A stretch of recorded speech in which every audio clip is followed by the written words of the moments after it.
Bienvenidos. Antes de comenzar con el relato, me gustaría saber desde dónde nos están escuchando y a qué hora te gusta escuchar estos relatos. Te leo en comentarios.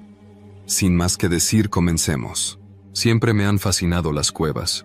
No esas grutas turísticas con pasarelas y luces artificiales, sino las verdaderas, las que apenas han sido exploradas, las que parecen devorarte con su oscuridad. Tal vez por eso terminé siendo espeleólogo aficionado, buscando lugares donde el sol nunca ha tocado y donde cada paso puede llevarte a algo desconocido. Esta historia ocurrió hace 3 años, en un sistema de cavernas poco documentado en la Sierra Gorda de Querétaro.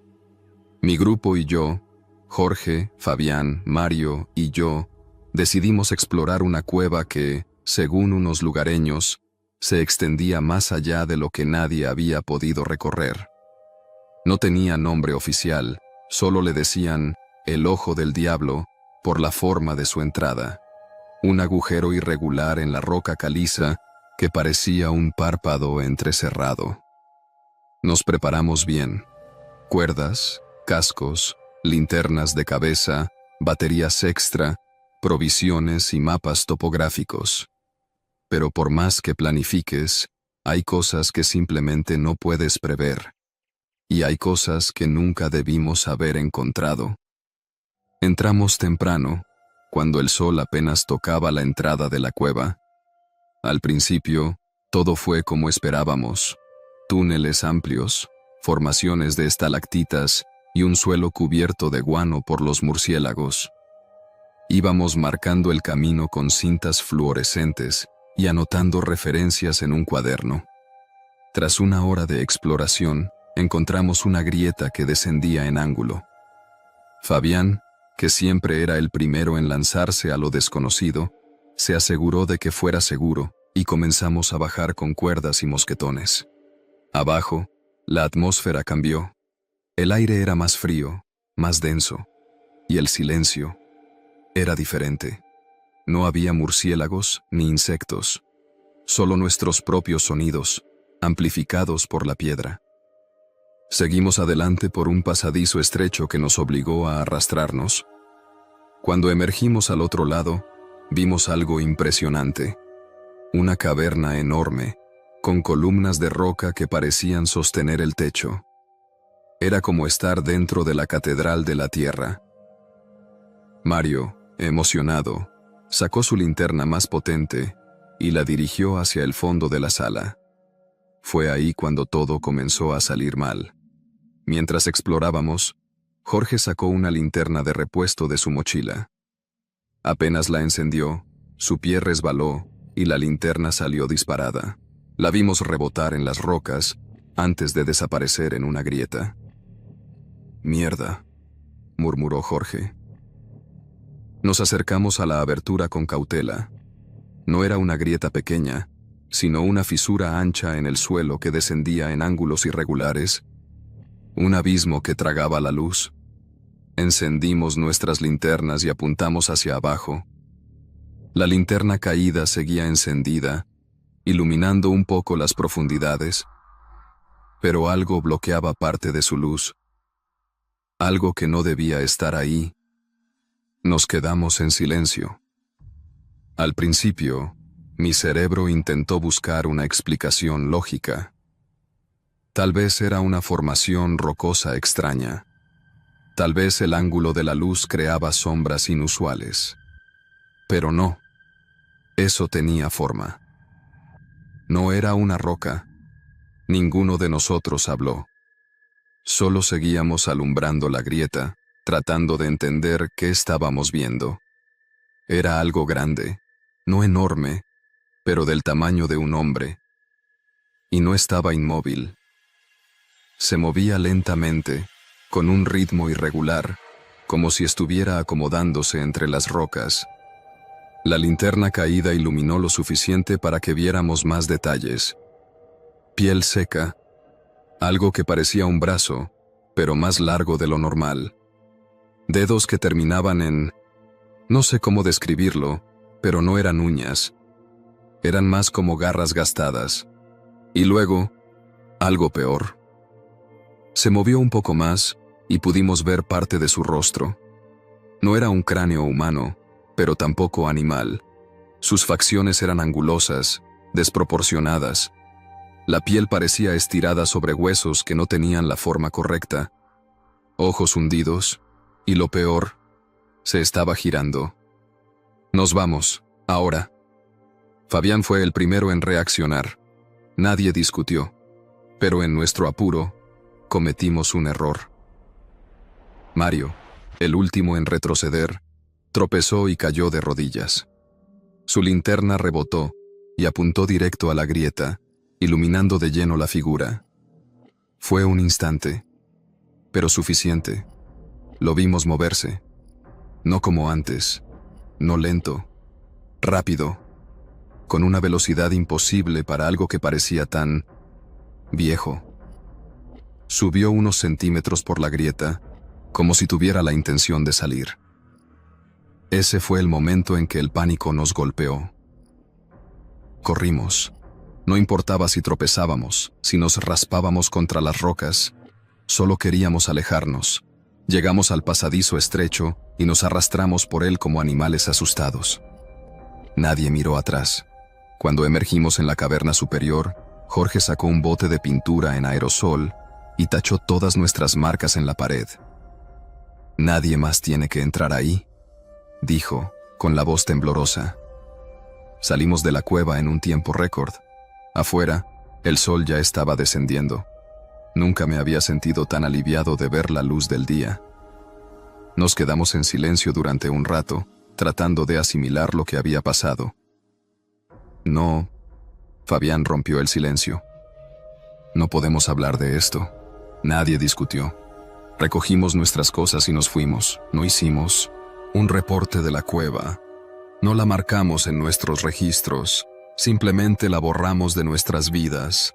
Nunca volví a la Sierra Gorda. Pero hay algo que sigue atormentándome. A veces, en la madrugada, cuando estoy entre dormido y despierto, recuerdo el momento exacto en que la luz iluminó esa cosa. Y lo que más me inquieta no es lo que vimos. Es lo que no vimos. Porque cuando corrimos, cuando escapamos, nunca nos quedamos lo suficiente para saber si realmente se quedó en la grieta o si terminó de salir. No hablamos de eso durante mucho tiempo. Cada quien siguió con su vida, como si aquella expedición nunca hubiera pasado. Jorge se mudó a Monterrey por trabajo. Mario dejó la espeleología y se enfocó en su negocio familiar. Fabián se casó y apenas lo veía en reuniones ocasionales. Yo también intenté seguir adelante, pero en el fondo sabía que algo había cambiado en todos nosotros. Había noches en las que despertaba sudando, con la imagen de aquella cosa todavía presente en mi mente. No importaba cuánto intentara racionalizarlo, darle una explicación científica. No tenía sentido. Y eso era lo peor. Hasta que, un año después, recibí una llamada. Era Jorge. Sonaba extraño, nervioso. ¿Has hablado con Mario últimamente? No. ¿Por qué? Hubo una pausa. Luego, su voz bajó. Está desaparecido. No lo podía creer. Jorge me contó que Mario había estado raro los últimos meses. Su hermano mencionó que pasaba mucho tiempo encerrado, investigando cosas sobre cavernas, leyendas de la sierra, desapariciones antiguas. Y lo peor, había vuelto a la cueva. Su camioneta apareció en la entrada del Ojo del Diablo hace 3 días, dijo Jorge. Pero de él no hay rastro. Sentí un vacío en el estómago. Me negué a creerlo al principio. Mario no era imprudente, y después de lo que habíamos vivido, jamás habría vuelto ahí. Pero entonces Jorge me envió unas fotos. Eran capturas de pantalla de su última conversación con Mario en WhatsApp. Unos días antes de desaparecer, Mario le había mandado un mensaje extraño. No dejo de soñar con eso. No puedo sacarlo de mi cabeza. Hay algo ahí abajo, algo que espera. Lo siguiente era peor. Volví, no entré del todo, pero había huellas en la entrada. No somos los únicos que lo vimos. Ese fue su último mensaje. Después de eso, silencio. Nos tomó 3 días reunirnos en Querétaro. Fabián no quería saber nada del tema, pero al final aceptó venir. Algo en su rostro decía que él también tenía pesadillas. Cuando llegamos al pueblo más cercano a la cueva, hablamos con algunos lugareños. Nadie sabía nada de Mario, pero un viejo, de esos que parecen formar parte del paisaje, nos miró con sospecha cuando mencionamos el ojo del diablo. «Ya lo despertaron, ¿verdad?», murmuró. Le pedimos que explicara, pero solo sacudió la cabeza y se fue. No perdimos más tiempo. Cargamos nuestras mochilas y partimos hacia la cueva. Cuando llegamos, la camioneta de Mario seguía ahí, con la puerta del conductor abierta. No había signos de lucha, ni sangre, ni nada fuera de lo común, excepto por algo grabado en el polvo del parabrisas. 4 líneas verticales y una diagonal, como si alguien hubiera estado contando los días. Encendimos nuestras linternas y entramos. Todo estaba igual. El mismo olor a humedad y piedra vieja, el mismo silencio extraño. Seguimos la misma ruta, bajamos la misma grieta. Pero esta vez, algo nos puso la piel de gallina. Las marcas de pintura en aerosol que habíamos dejado estaban borradas. Alguien más había estado ahí. Cuando llegamos al punto donde habíamos visto aquella cosa, encendimos nuestras linternas más potentes y miramos hacia abajo. La linterna de Jorge aún estaba ahí, en el fondo. Pero esta vez no estaba sola. Había ropa, la mochila de Mario y algo más. Un túnel. Uno que antes no habíamos visto. Uno que no parecía natural. No era un simple hueco entre las rocas. Era un pasaje estrecho, con paredes lisas, como si algo las hubiera desgastado con el tiempo. Y dentro, había marcas en la piedra. Marcas de garras. No entramos.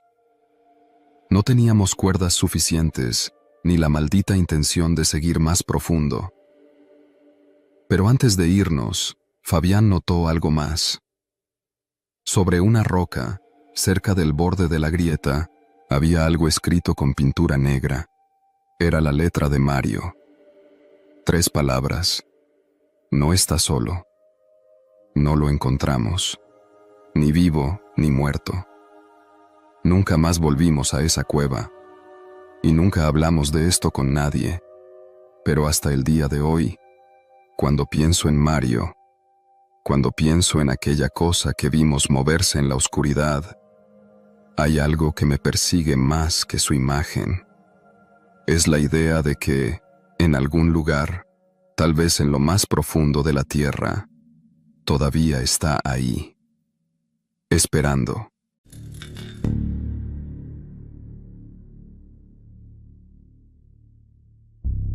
Me llamo Arturo y he explorado cuevas desde que tengo memoria. Mi padre me llevaba de niño a las grutas de Cacahuamilpa y desde entonces quedé fascinado por el mundo subterráneo. Con los años, aprendí espeleología de manera autodidacta, leyendo libros, viendo documentales y practicando en cavernas de baja dificultad. Siempre fui prudente, o al menos eso pensaba. Pero la última vez que bajé a una cueva, la experiencia me hizo replantearme todo. Porque esta vez no fui el primero en quedar atrapado ahí. Había escuchado sobre esa cueva en un foro de espeleología. No tenía nombre oficial, solo referencias vagas de otros aficionados que la mencionaban como la Cueva de los Perdidos. Se encontraba en un paraje solitario de la Sierra Gorda de Querétaro, lejos de cualquier ruta turística. No había registros detallados sobre ella, solo un par de mapas hechos a mano por exploradores anónimos, con advertencias sobre pasajes angostos y bifurcaciones confusas. Algunos comentarios decían que la cueva era peligrosa y que nadie debía entrar solo. Pero yo fui solo. No lo hice por imprudente, sino porque no tenía a nadie que me acompañara. Y porque, en el fondo, me gustaba la idea de explorar algo inexplorado.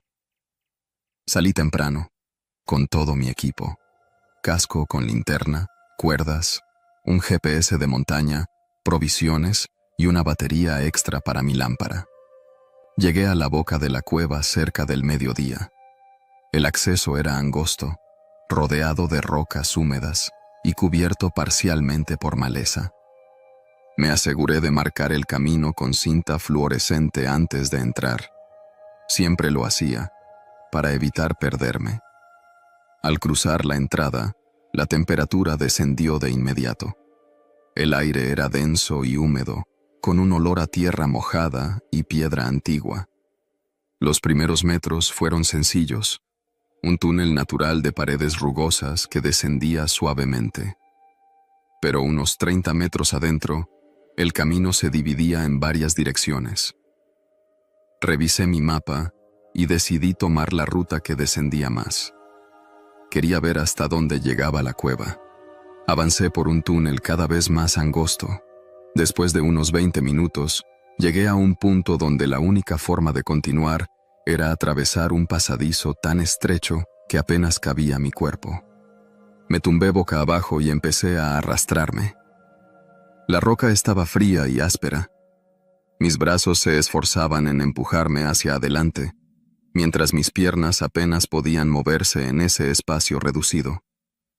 La claustrofobia intentó apoderarse de mí, pero respiré hondo y seguí avanzando.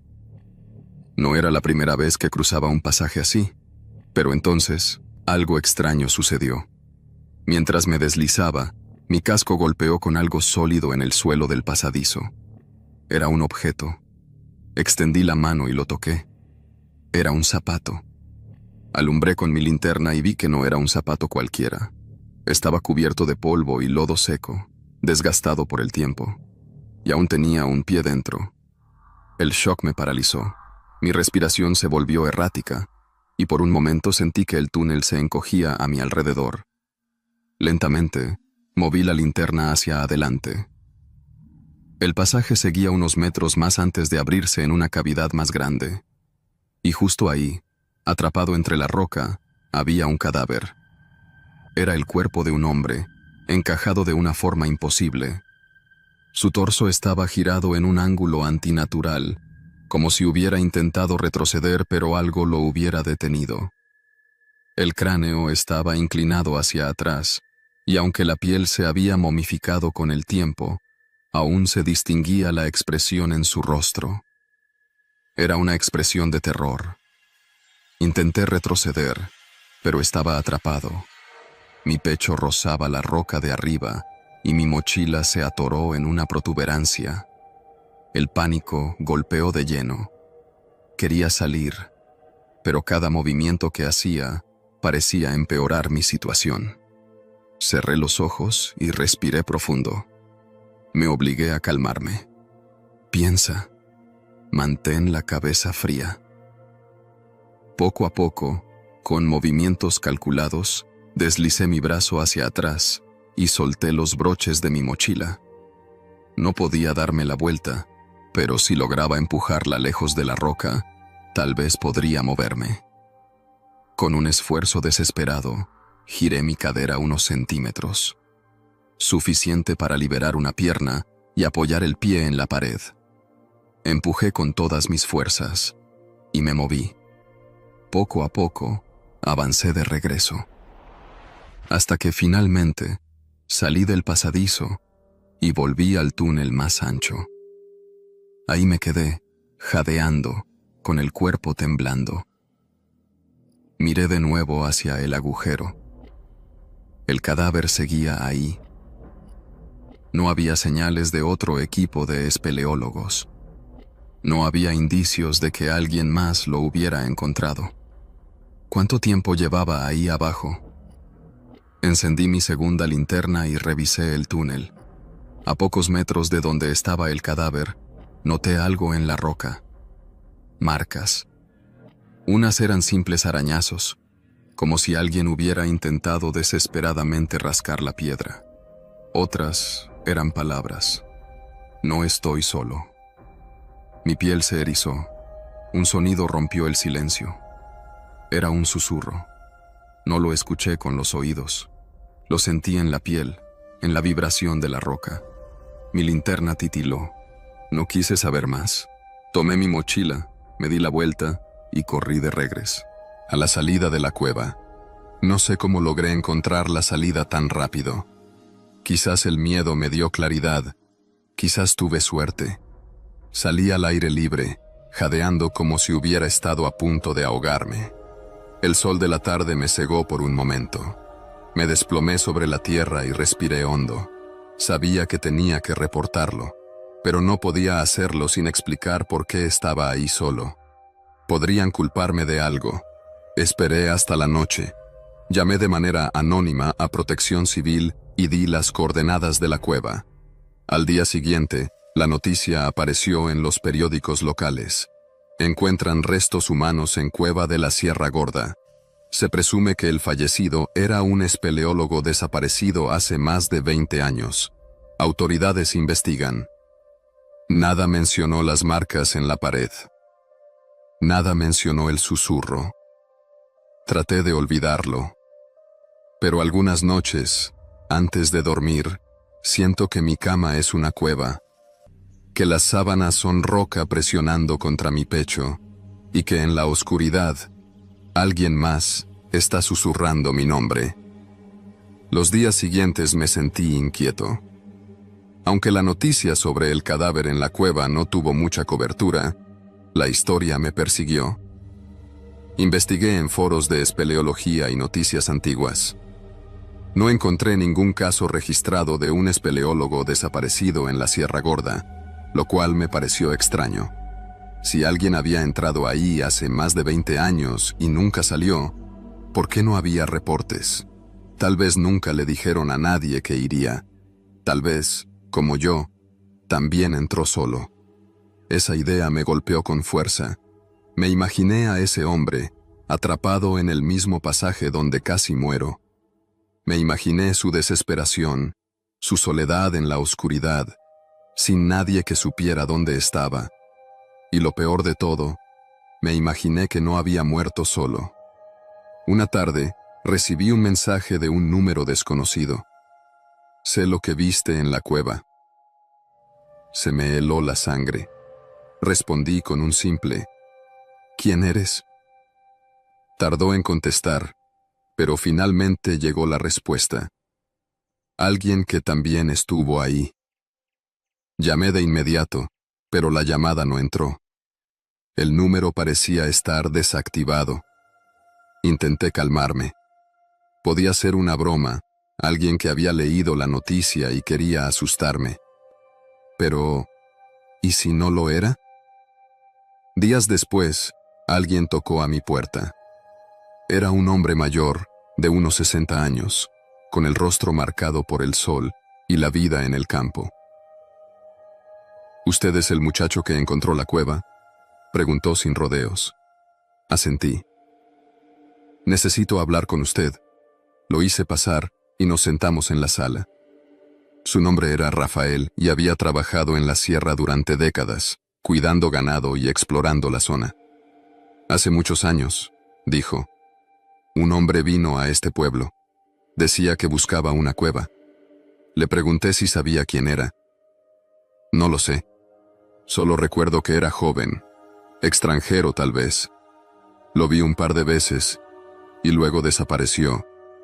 Le conté lo que encontré en la cueva, la forma en que el cadáver estaba atorado, las marcas en la pared. Cuando mencioné la frase «no estoy solo», Rafael desvió la mirada. Entonces, ¿es cierto? ¿Qué cosa?, pregunté. ¿Que algo más vive ahí abajo? Me contó que, cuando era joven, un grupo de exploradores había llegado al pueblo con la intención de mapear las cuevas de la región. Rafael los guió hasta la entrada de varias cavernas, pero había una en particular que nadie quería tocar. Los viejos decían que esa cueva estaba maldita. Le pregunté por qué. Porque todo el que entraba escuchaba algo. Rafael nunca se atrevió a bajar, pero conoció a 2 hombres que sí lo hicieron. Salieron de ahí pálidos, como si hubieran visto al diablo. Le pidieron que nunca dijera nada a nadie, que esa cueva debía quedar en el olvido. Desde entonces, la entrada fue tragada por la maleza, hasta que yo la encontré. Si vio las marcas en la pared, entonces sabe que ese muchacho no murió solo, concluyó Rafael. Me miró fijamente, como si esperara que yo confirmara algo. ¿Usted también lo escuchó? No supe qué decir. Esa noche no pude dormir. Me quedé en la cama, con la imagen del cadáver grabada en la mente. Intenté convencerme de que todo tenía una explicación lógica. El hombre quedó atrapado. Murió solo. Se escribió ese mensaje en la pared para dejar un rastro de su desesperación. Pero había algo en su postura, en su expresión, como si en sus últimos momentos hubiera estado viendo algo en la oscuridad, algo que yo no vi. Esa fue la última vez que hice espeleología. Devolví mi equipo, vendí mi casco y me alejé de todo lo que tuviera que ver con cuevas. No volví a la Sierra Gorda. No hablé más del tema. Pero a veces, cuando apago las luces de mi casa y el silencio me rodea, juro que escucho un susurro. No dice palabras. Solo es un sonido, como alguien tratando de moverse en un espacio demasiado estrecho.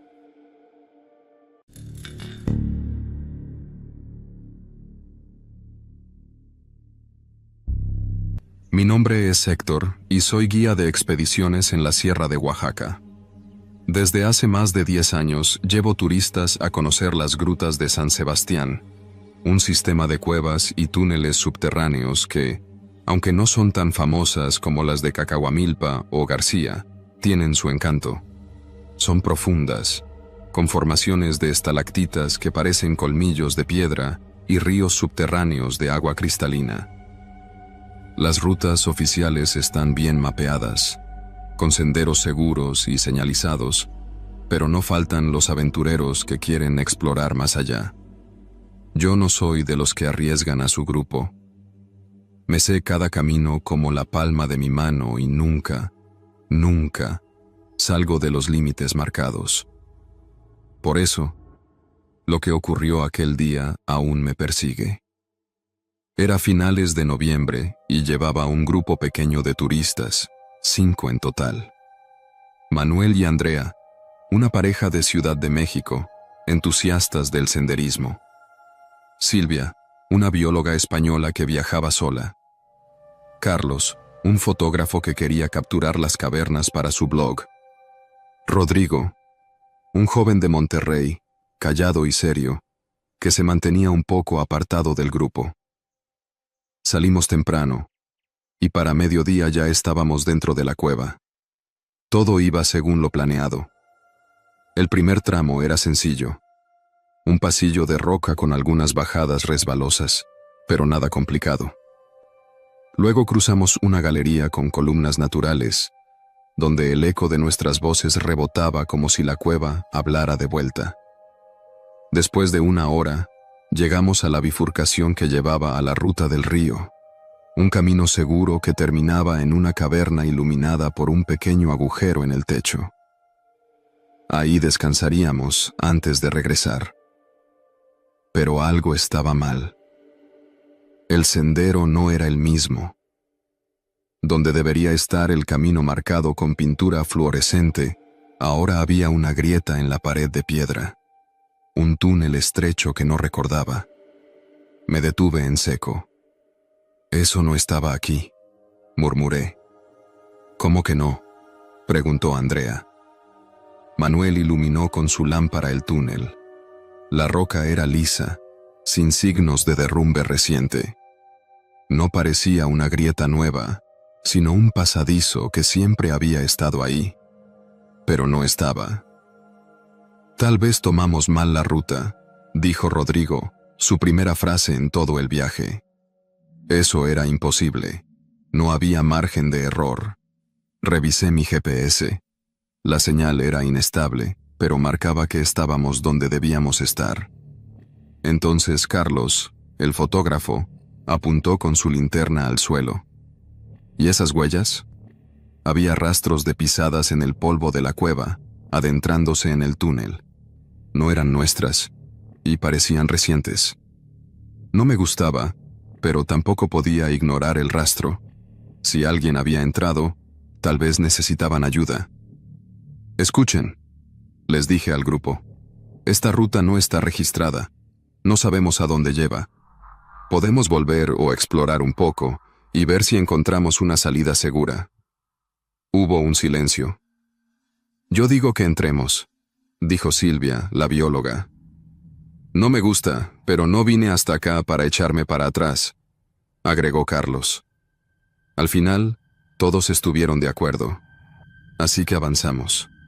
El túnel era angosto, con paredes húmedas y techo bajo. Solo podíamos caminar en fila. Después de unos metros, se ensanchó en un corredor de roca lisa. La temperatura descendió, y fue ahí cuando encontramos la primera señal de que algo no estaba bien. Silvia fue la primera en verlas. «Hay algo en la pared», dijo, señalando con su linterna. Nos acercamos. Eran marcas, arañazos profundos en la piedra. No parecían naturales. ¿Algún tipo de escritura?, preguntó Andrea. No, no era escritura. Eran garras.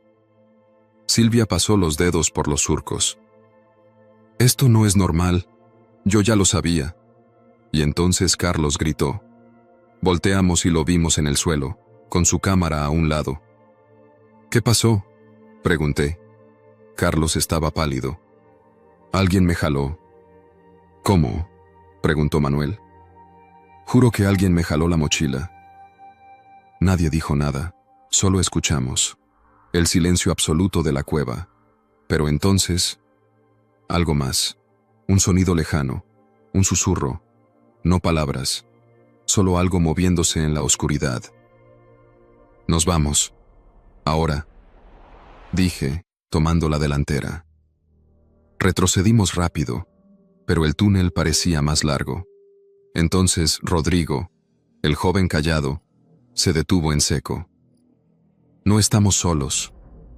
Y en ese momento, la luz de mi linterna iluminó el fondo del túnel. Había alguien ahí, o algo. No pude ver su rostro, solo su silueta.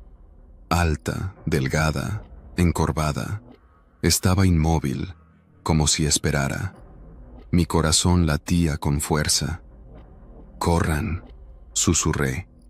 Y corrimos. Retrocedimos sin mirar atrás, sin pensar, solo corriendo hacia la salida. El túnel parecía más largo de lo que era. Finalmente, encontramos la bifurcación original.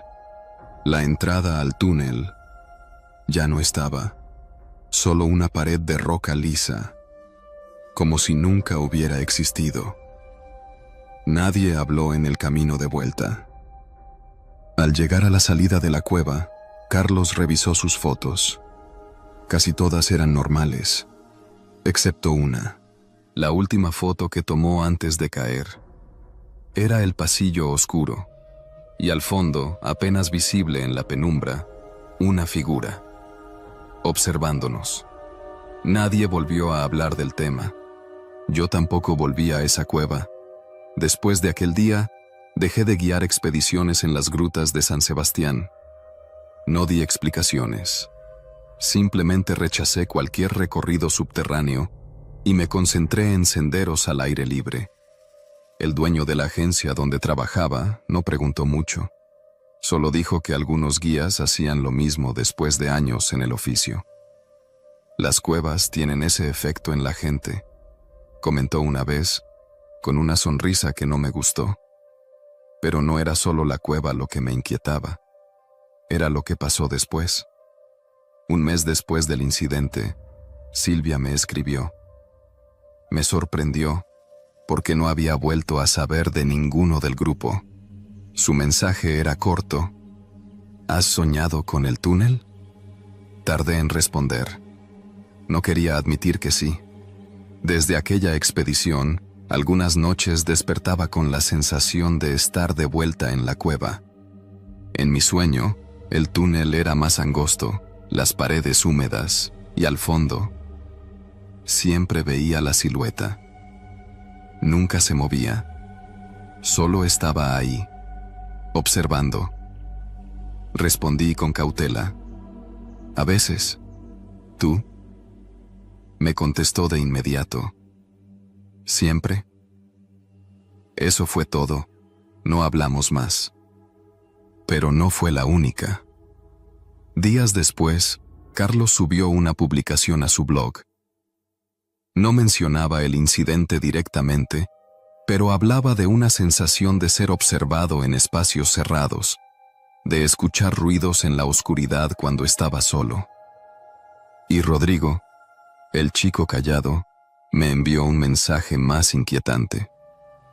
¿Apareció en mi casa? Eso fue lo único que dijo. No supe qué responderle. Pasaron semanas y traté de olvidar todo.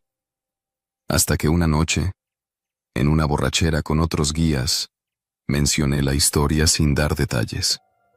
Uno de los veteranos, un guía llamado Joaquín, se quedó en silencio. «¿Tú viste el túnel, verdad?», me preguntó, serio. Mi piel se erizó. «¿Cómo sabes?». Joaquín tomó un trago y me miró fijo. «Porque no eres el primero». Se levantó y salió del bar sin decir más, pero al día siguiente me buscó. «Tienes que volver», dijo. Negué de inmediato. «¿No lo entiendes?», insistió. «Si lo encontraste, significa que algo te está buscando». No quise escuchar más, pero algo dentro de mí sabía que tenía razón. Así que lo hice. Una mañana, antes de que abrieran las rutas turísticas, volví a la cueva. Solo. Recorrí el camino hasta la bifurcación. La roca estaba como siempre, lisa, sin grietas, sin túnel. Respiré aliviado. Tal vez todo había sido una alucinación. Tal vez la mente nos juega malas pasadas en la oscuridad. Pero entonces, al girarme para salir, lo vi. En la pared de piedra, una nueva marca, arañazos profundos, recientes, y un mensaje, tallado en la roca con una letra irregular. «Sabemos que volviste». Me fui sin mirar atrás, y esta vez, para siempre.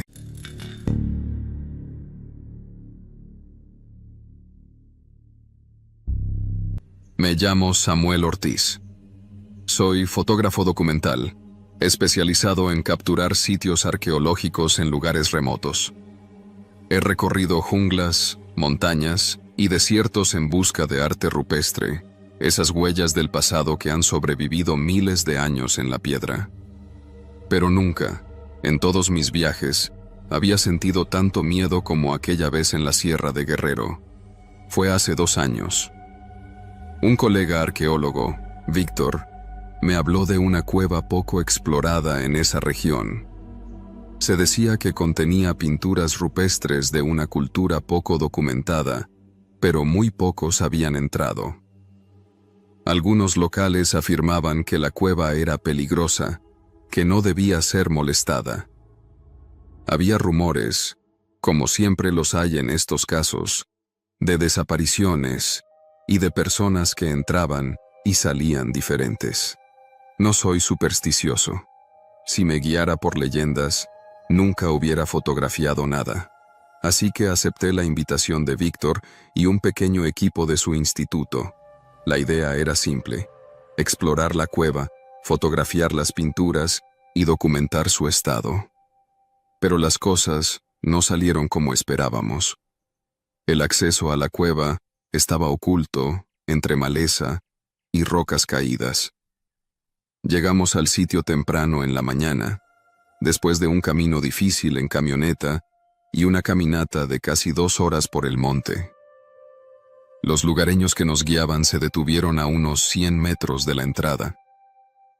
«Aquí los dejamos», dijo uno de ellos, un hombre mayor de rostro curtido. «No es bueno quedarse cerca cuando cae la tarde». Los demás asintieron en silencio. Les ofrecimos dinero para que nos esperaran, pero se negaron. Solo nos dijeron que siguiéramos el sendero de regreso y que no demoráramos demasiado. No le dimos mucha importancia. La entrada de la cueva era un agujero irregular en la roca, lo bastante grande como para que pasáramos encorvados. El aire dentro era denso, con ese olor a tierra húmeda y piedra vieja que conocía bien. Nos preparamos: cascos con linterna, equipo de fotografía y cuerdas por si era necesario. Éramos 5. Víctor, su asistente Paula, 2 trabajadores del instituto y yo. Al encender las linternas y adentrarnos, el mundo exterior dejó de existir. Los primeros metros fueron fáciles. La cueva se ensanchaba en una galería con techos altos y paredes cubiertas de formaciones rocosas. No tardamos en encontrar las primeras pinturas. Eran impresionantes. Figuras humanas estilizadas, rodeadas de líneas y símbolos geométricos. Algunas parecían escenas de caza, otras rituales. Fotografié cada detalle, maravillado por la antigüedad del lugar. Seguimos avanzando. La cueva era más grande de lo que esperábamos. Víctor estaba emocionado, diciendo que este descubrimiento podría reescribir parte de la historia de la región. Pero entonces, algo cambió. A medida que explorábamos, notamos que algunas marcas en las paredes no parecían tan antiguas. Al principio pensamos que eran grafitis recientes, restos de algún visitante irrespetuoso, pero no lo eran. Unos metros más adelante, encontramos algo perturbador. En un muro de piedra lisa, las pinturas rupestres habían sido interrumpidas por arañazos. No eran dibujos ni símbolos como los anteriores. Eran líneas desordenadas, hechas con fuerza, como si alguien hubiera raspado la piedra con desesperación. Paula fue la primera en notarlo. «Esto no tiene miles de años», dijo, tocando la superficie con los dedos. «Es reciente». Me acerqué con la cámara y encendí el flash. Las marcas eran profundas y caóticas. Algunas formaban patrones que casi parecían palabras, pero no lo eran. No tenían sentido. «Tal vez algún animal», sugirió uno de los trabajadores. Pero no era algo que un animal pudiera hacer. Seguimos adelante. Encontramos más marcas, más desesperación en las paredes. Y entonces encontramos algo peor. Llegamos a una cámara más profunda. Ahí, entre las sombras, había un agujero en el suelo, un pozo natural que descendía en completa oscuridad. Nos acercamos con cuidado. Paula apuntó su linterna hacia el interior. El haz de luz iluminó una pared dentro del hueco. Había más marcas, pero esta vez había algo más. Manos, no pintadas, sino impresas en la roca con algo oscuro. No era pintura, no podía ser pintura. No quisimos pensar en lo que realmente era. El silencio era absoluto. Sentí un nudo en el estómago. Algo en ese lugar estaba mal. Y entonces, lo escuchamos. Un ruido seco, como piedras cayendo en la profundidad. Nos quedamos inmóviles. «Pudo haber sido una roca suelta», murmuró Víctor, pero su voz no tenía convicción. Luego, otro sonido, más fuerte, como algo moviéndose en el hueco. No hablamos. No hicimos nada. Solo escuchamos. Respiraciones. No las nuestras. Desde la oscuridad del pozo, algo respiraba. Nadie esperó más. Recogimos el equipo con torpeza y comenzamos a regresar. Ya no mirábamos las pinturas ni las formaciones rocosas. Solo queríamos salir. Las sombras parecían más densas. La linterna de uno de los trabajadores parpadeó y se apagó. Aceleramos el paso. Cuando vimos la luz de la entrada, casi corrimos. Salimos jadeando, sintiendo. Casi corrimos.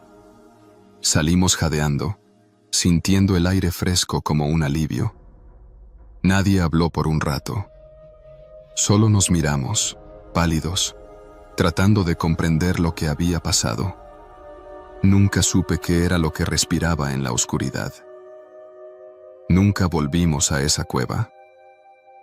Algunos días después, Víctor intentó investigar si había algún registro de gente que hubiera desaparecido en la zona, pero no encontró nada concreto.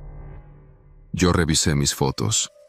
Las pinturas rupestres estaban ahí, intactas, pero en algunas imágenes, justo en los bordes iluminados por el flash, había sombras que no correspondían a ninguno de nosotros.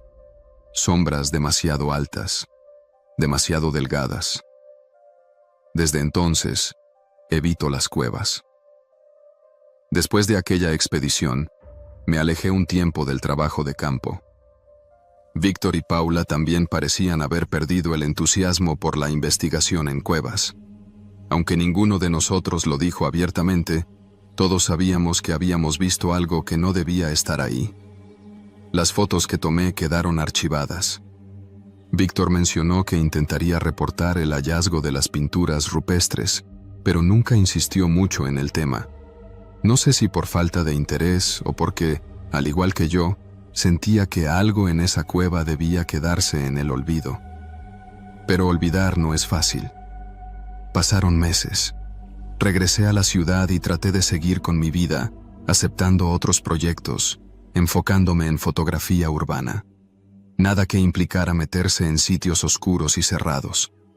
Pero algo no estaba bien. Al principio fue sutil, un extraño malestar cada vez que revisaba las fotos de la cueva. A veces sentía un hormigueo en la nuca, como cuando alguien te observa. Luego, comenzaron los sueños. En las primeras semanas después del viaje, dormía con la sensación de que despertaría y encontraría algo de pie en la esquina de mi habitación. No puedo decir que fueran pesadillas en sí, porque no siempre soñaba con algo concreto. Solo me despertaba a medianoche, sintiendo que el cuarto estaba más oscuro de lo normal. Y luego, una madrugada, soñé con la cueva. No con las pinturas, con el pozo. En el sueño, estaba parado frente al agujero y podía escuchar esa misma respiración que habíamos oído aquel día. Era profunda, irregular, como si algo enorme estuviera allá abajo, esperando. Entonces, algo salía del pozo. No lo veía, pero sentía cómo trepaba las paredes con manos huesudas y uñas largas, arañando la piedra con la misma desesperación de las marcas que encontramos.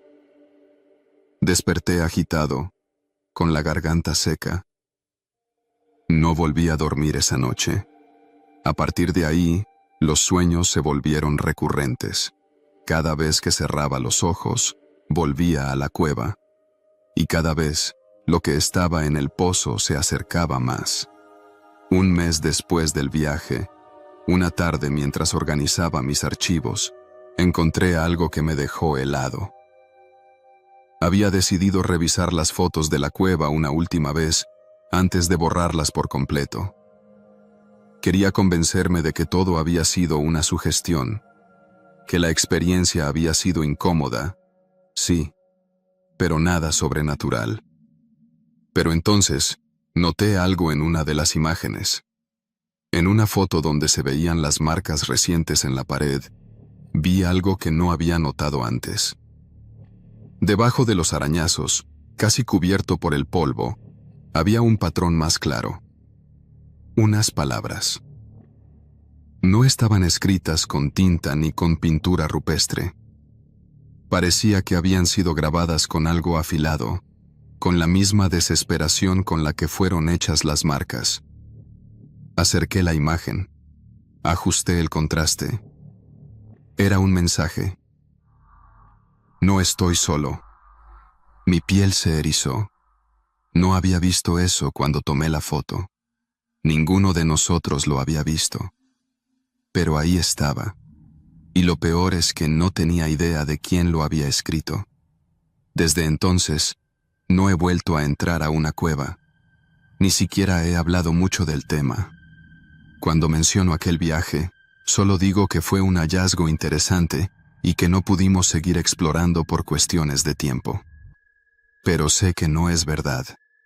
Sé que si hubiéramos seguido más profundo, si hubiéramos bajado al pozo, tal vez no habríamos salido. A veces pienso en esas marcas, en quién las hizo, o en qué intentaba salir de ahí. Y lo que más me inquieta es que, algunas noches, en la oscuridad de mi departamento, todavía siento que no estoy solo.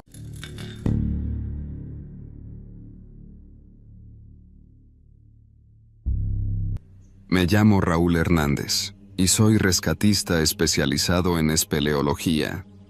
He pasado más de 15 años descendiendo a cuevas y túneles en busca de personas que, por una razón u otra, terminaron atrapadas en lugares donde la luz del sol nunca llega. Pero hay una expedición que jamás olvidaré, porque fue la única vez que sentí un miedo genuino en mi trabajo. Ocurrió en 2019, en una cueva remota de la Sierra Tarahumara, Chihuahua. Un grupo de 4 exploradores había entrado 3 días antes y no había dado señales de vida. Se suponía que estarían de vuelta en menos de 48 horas. Cuando no regresaron, se activó el protocolo de rescate. La cueva era conocida como el Pozo del Diablo, un nombre que, en aquel momento, me pareció exagerado. Según las historias locales, los rarámuris evitaban la zona, diciendo que era un lugar de sombras sin dueño. Yo no creía en esas cosas. Hasta que entré. Nuestro equipo era reducido. Solo 3 rescatistas experimentados y yo. No queríamos arriesgar más vidas. Llevábamos cuerdas, cascos con linternas, provisiones y oxígeno extra por si había zonas de poco aire. El acceso era complicado. La entrada de la cueva era una grieta estrecha en la roca, apenas suficiente para pasar con equipo. Bajamos usando arneses y anclajes hasta llegar al primer nivel, una cámara amplia con formaciones de estalactitas y un suelo húmedo. A los pocos metros, encontramos las primeras señales del grupo, una cuerda de escalada anclada en la roca y marcas en la pared hechas con tiza. Seguimos el rastro. Los túneles eran angostos y en algunos puntos teníamos que gatear. Cada cierto tiempo gritábamos los nombres de los desaparecidos, pero lo único que respondía era el eco. Tras una hora de exploración, encontramos algo inquietante. Un casco tirado en el suelo. Me agaché y lo levanté. En el interior estaba escrito el nombre C. Mendoza. Era de uno de los exploradores. Pero lo extraño era que estaba entero, sin señales de un golpe fuerte o caída. Como si alguien simplemente lo hubiera dejado atrás. Seguimos avanzando. A medida que nos adentrábamos, el aire se volvía más pesado. La humedad se filtraba por las paredes y el sonido del agua goteando se volvía constante. Entonces, encontramos la segunda señal, una mochila tirada en medio del túnel. Estaba abierta y su contenido esparcido. Barras energéticas, una linterna, un cuaderno empapado. Tomé el cuaderno y pasé las hojas con cuidado. La mayoría de lo escrito se había borrado con la humedad, pero en una página aún era legible un mensaje apresurado. No estamos solos. Se me erizó la piel. Uno de mis compañeros, Ortega, me miró con el ceño fruncido. ¿Qué significa eso? No lo sé, respondí, intentando mantener la calma. Pero tenemos que seguir. Más adelante, encontramos otra cámara amplia. En el centro había una fogata apagada con restos de envolturas de comida. Al menos uno de los exploradores había estado aquí, y entonces lo oímos. Un ruido lejano, profundo, como un gemido que reverberaba en la piedra. Nos quedamos quietos. El sonido no venía de ninguno de los túneles visibles. Era más grave, más bajo, como si viniera de las entrañas de la tierra. ¿Serán ellos?, preguntó Ortega, aunque en su voz había más duda que esperanza. Solo hay una forma de saberlo, dije. Seguimos adelante. El túnel descendía más, y la temperatura bajaba con cada metro. De repente, notamos algo en las paredes. Marcas. Pero no eran de tiza. Eran arañazos profundos en la roca, como si alguien hubiera raspado desesperadamente con algo afilado. «Esto no lo hicieron ellos», susurró uno de mis compañeros. Nadie respondió. Seguimos avanzando, moviéndonos más lento, atentos a cualquier sonido. Y entonces encontramos algo que nos hizo detenernos en seco. Un pie humano. Sobresalía de un estrecho túnel lateral, cubierto de lodo y sangre seca. Me acerqué con el corazón latiéndome en el pecho. Era un hombre, atrapado en una grieta demasiado estrecha. Lo reconocí por la foto que teníamos del grupo. Era Carlos Mendoza, el dueño del casco. Estaba muerto, pero lo peor no era eso. Su rostro estaba congelado en una expresión de terror absoluto y sus uñas estaban rotas, como si hubiera intentado desesperadamente salir del túnel antes de morir. Retrocedimos de inmediato. No sabíamos qué lo había matado, pero la forma en que estaba atrapado, su expresión, algo estaba mal. Ortega comenzó a decir que debíamos salir. Nadie lo contradijo, pero entonces, otra vez, el sonido. Esta vez más cerca, más fuerte. Y no era un sonido humano, era algo más profundo, más gutural. Corrimos. No seguimos ningún plan, ninguna ruta lógica. Solo corrimos de regreso, guiándonos por las marcas de tiza que habíamos dejado. Detrás de nosotros, los ruidos se hicieron más intensos. Algo se movía en los túneles. No corría, pero se deslizaba, avanzando con un ritmo pesado. Mi linterna comenzó a parpadear. Por un segundo, creí ver una sombra moverse en la pared. Algo alto, delgado, con extremidades demasiado largas. No miré dos veces. Solo corrí. Cuando finalmente vimos la luz de la entrada, casi lloré de alivio. Salimos de la cueva jadeando, sin mirar atrás. Nadie dijo nada. Solo nos desplomamos en el suelo, sintiendo el aire frío de la noche. Nunca encontramos a los otros 3 exploradores. Oficialmente, su desaparición quedó sin resolver. Dijimos que la cueva era demasiado inestable para seguir la búsqueda, pero la verdad es que ninguno de nosotros quiso volver a entrar. No después de lo que oímos ahí abajo. Y yo, desde entonces, cada vez que entro en una cueva, escucho con atención el silencio, porque a veces no está tan vacío como parece.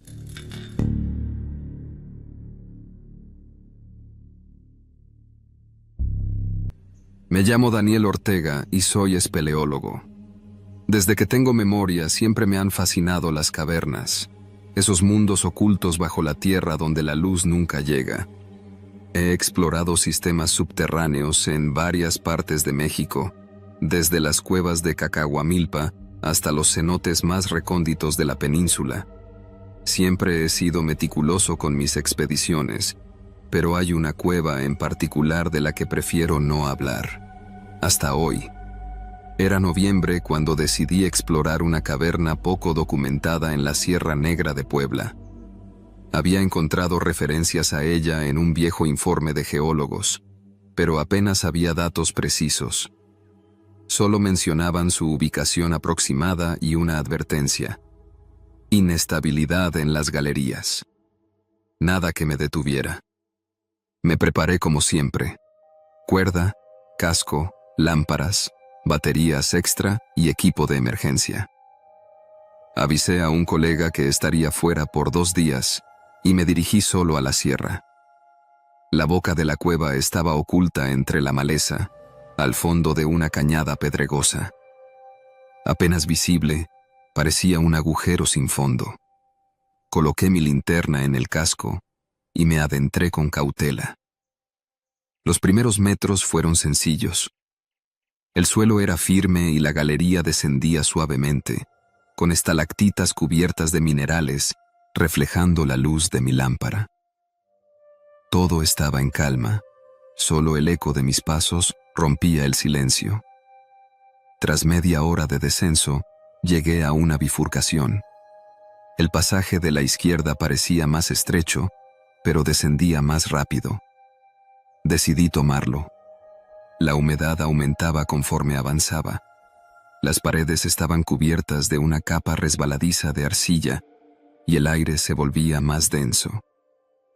Después de casi una hora de exploración, me detuve en una cámara más amplia. Decidí descansar y apagar la lámpara un momento. Me gusta experimentar la oscuridad absoluta, sentir la cueva en su estado natural. Pero esta vez, no fue como antes. Apagué la luz y me quedé en total oscuridad. Al principio, solo escuché mi respiración. Luego, algo más. Otra respiración. Lenta, profunda, demasiado cerca. Mi cuerpo se tensó. Contuve el aliento. El sonido seguía ahí. No podía ver nada, pero sentía que algo estaba justo frente a mí. Encendí la lámpara de golpe y la dirigí al espacio frente a mí. Nada. Respiré hondo, tratando de tranquilizarme. Tal vez había sido mi imaginación, el eco de mi propia respiración en las paredes. Pero algo no cuadraba. Me incorporé lentamente y examiné la caverna con más atención. El suelo, que antes estaba intacto, ahora tenía marcas, como si alguien o algo hubiera estado allí, arrastrándose. El aire olía diferente, no a la humedad normal de la cueva, sino a algo más rancio. Me obligué a seguir adelante. No iba a darme la vuelta solo por un susto. El pasaje siguiente era aún más estrecho. Tuve que arrastrarme en algunos tramos, sintiendo la piedra fría rozando mi cuerpo. Y entonces lo volví a oír. Respiración. Pero esta vez venía desde atrás. Me congelé. Mi lámpara iluminaba apenas unos metros, y más allá de eso, solo había negrura. No quise mirar. Seguí avanzando, más rápido. Ya no me importaba la documentación ni la exploración. Solo quería salir. Cada vez que me detenía, escuchaba la respiración de nuevo. Siempre al borde de la luz. Siempre siguiéndome. Pasé por la cámara donde todo había comenzado y noté algo que antes no estaba allí. Marcas en la pared. Arañazos. Largos. Profundos. Aceleré el paso. Cuando por fin vi la luz tenue de la entrada, me lancé hacia ella sin mirar atrás. Solo cuando estuve afuera, bajo el cielo nublado, me di cuenta de que estaba temblando. No sé qué fue lo que respiró junto a mí en la oscuridad. No lo vi, y no quiero volver a estar ahí para averiguarlo. Si viste estos relatos hasta el final, te invitamos a suscribirte al canal para no perderte nuevos videos. Si tienes historias que te hayan pasado a ti, no dudes en enviarlas para poder compartirlas.